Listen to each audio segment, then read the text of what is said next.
goodbye to Michael at Forest Lawn in Glendale, California.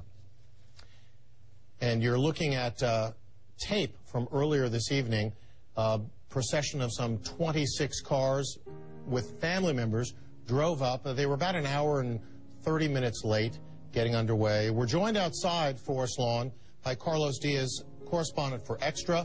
Carlos, you've been there much of the day. I was there earlier. It was extremely hot. Any idea why it got off to such a late start? Well, I mean, it's the exact same thing that happened a few months ago at Staples Center when that was supposed to start promptly at a certain time before noon, and it started about an hour and a half late and went a lot longer than people expected.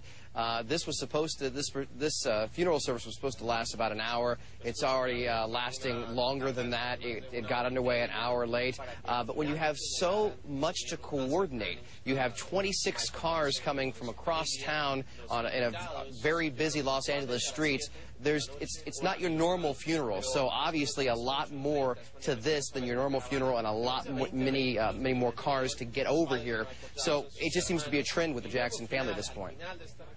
Carlos, viewers are watching tape of the services that are underway. Give us a sense, if you could, of the media coverage that's outside the gates. I know that there's a perimeter right outside the gates, and there are cones. You're not allowed to go across that line. But give us a sense of how many people are there covering this event.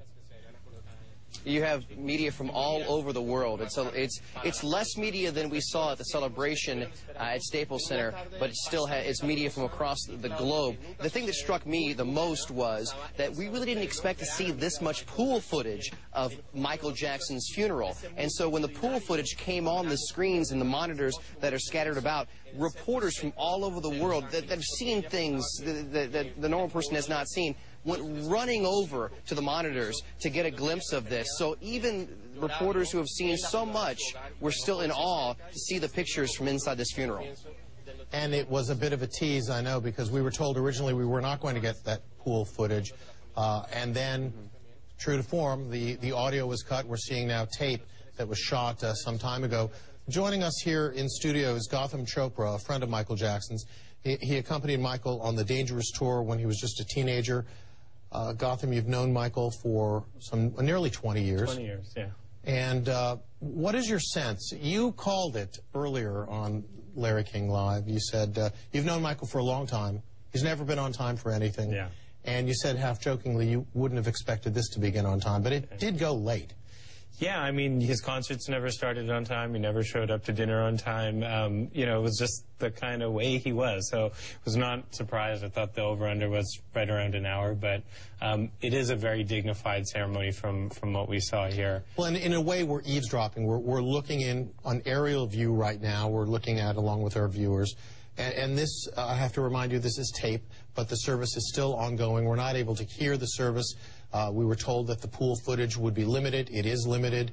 Gautam, give us a sense, if you could, because people tonight, in this private ceremony of some 200-plus people, friends, close friends, family, are hearing about Michael Jackson, the Michael Jackson you knew. Sure. Paint a picture of this man, because he's so complex, many people just have the wrong view of who he was. Well, you know, Michael was a contradiction. I mean, he was the greatest superstar that ever lived in some ways. Some people would argue he was a scandal-plagued celebrity, certainly in the last few years. But he was also a normal person somewhere in the middle of that.